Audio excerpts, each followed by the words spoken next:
ao amin'ny faritra Menabe izay malaza noho ireo toerana manintona toy ny allée des baobabs sy ny torapasika any Belo sur mer dia anisan'ny manandanja ny andraikitra raisin'ny vondrona kimony mampifandray fizahantany sy ny fampandrosoana lovainjafy.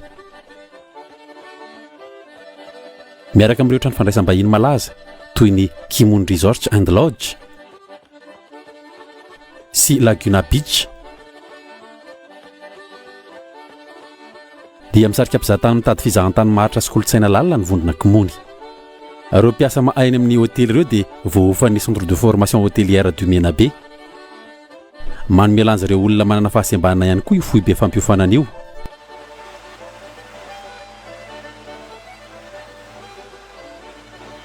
Izany dia manampy ireo voaofana ahita asa sy hanoana ny toekarenana toerana sy toekaren'ireo toerana ny aviny avy. Ny zava-dehibe nanokafana an'izy telo dia tena ho fanampiana ny olona eto amin'ny faritra Menabe mba ho hiala amin'ny tsy fananana asa. Dia ny tena ny sitraka lehibe an'izay dia ireo olona manana fahasembanana izany voalohany no raisina tato. Izy ireo izany no maro anisy eto amin'ity faritra ity dia izy ny raisina aloha tamin'izany. Izy ny safidy amin'ilay iroso amin'ilay hoe tourisme durable zany mety zany tany. Dia anatin'izay hoe tourisme durable zany dia mieritreritra izy fa mena lanjany bebe, anisan'ny mena lanjany ny fiarahamonina zany izay irobohan'ilay groupe zany. Dia anatin'io fiarahamonina io zany dia hoe fanomezana asa andreo zay afaka miseritra an'izay ao anatin'ny groupe zany. Indrindra koa ny zavatra ataon'ny groupe dia misy karazana activité na asa samihafa izay mitaky fahaizana zany fa tsy vitany hoe fanomezana asa koatran'izao fa misy tsaikefa samihafa tokony hananany dia ao anatin'izay lalan-tsaina izay zany no nahatonga anay zany aleo mihitsy zany asiana centre de formation sady mijerika io zany ao anatin'izay le hoe tarikevitry ny groupe izay le hoe fanomezana asa ny tanora zany, fanomezana asa ny lasembana, fanomezana asa ny vehivavy. Any amin'ireo toerana lavitra izay mbola olana ny rano fisotro madio dia nanangana station de forage ny vondrona kimony ka nanatsara ny fiainan'ny fianakaviana maro amin'ny quartier toa ny Kimony sy Andimaka na koa Kirindi.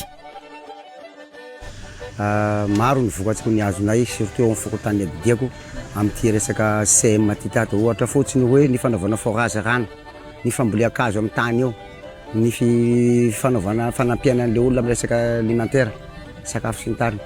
Eo koa ny atao radiretsika koa atao amin'ny centre tiato voalohany indrindra dia zavatra isorana azy bevata ny fampiasana an'ilay sembana.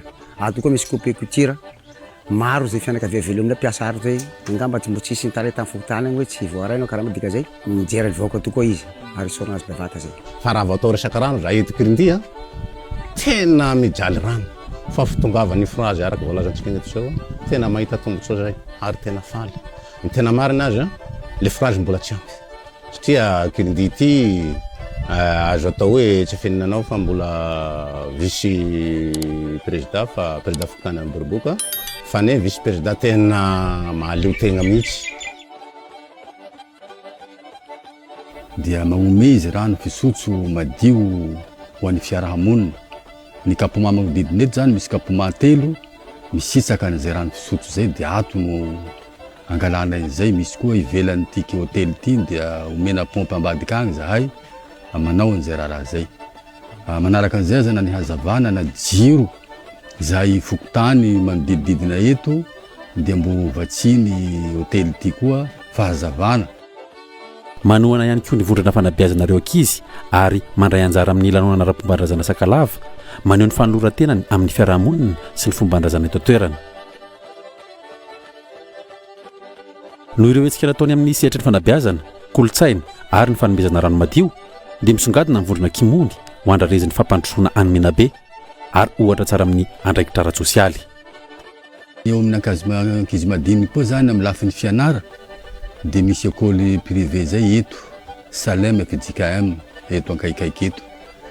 Dia izy io zany misy ampahany école koa antofany hôtely koa ho fanampiana andray aman-dreny satria tsy mba tiany mihitsy mahita an'ireo ankizy mivezivezy amin'ny eran'ity tanà ity fa ilainy zany hoe hianatsy aby le zaza ary tsy tiany hisy zaza andehandeha ka manomboka tamin'izay zany dia tafilitsy agnaty sekoly aby le ankizy aminay eto any moa aminay PP misy ny manodidina eto dia mianatra ato amin'ny privé dia gnampahany écolazy amin'io dia antohany hôtely.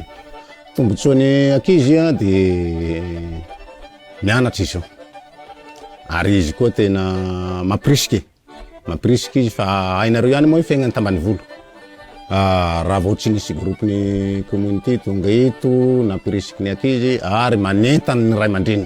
Zay ny lazaiko hoe tena ilana ny relais ty tonga teto tena mampirisiky ny ray aman-dreny manentany ray aman-dreny fa tambanivolo hay ihany mahatambavotsy azy zay dia zao zahay tena mankasitraka fa ho tafitana anakinay fa mianatsy.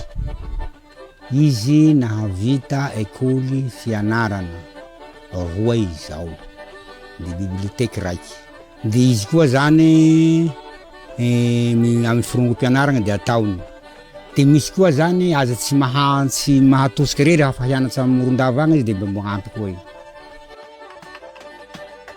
Ilaina tokoa ny fandraisana andraikitra sala amin'izao taon'ny vondrona komony zao.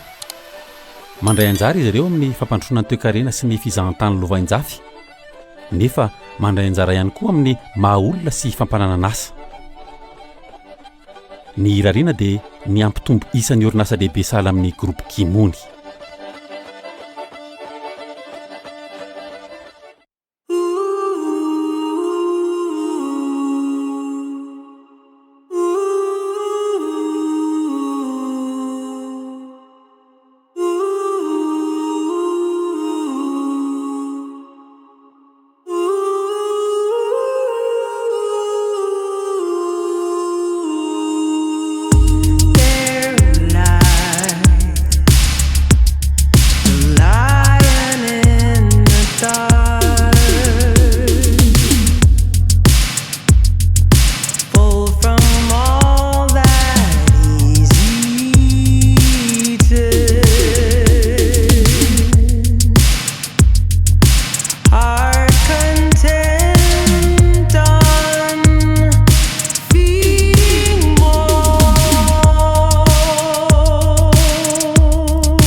Festival sua farritinha, festival sua farritinha.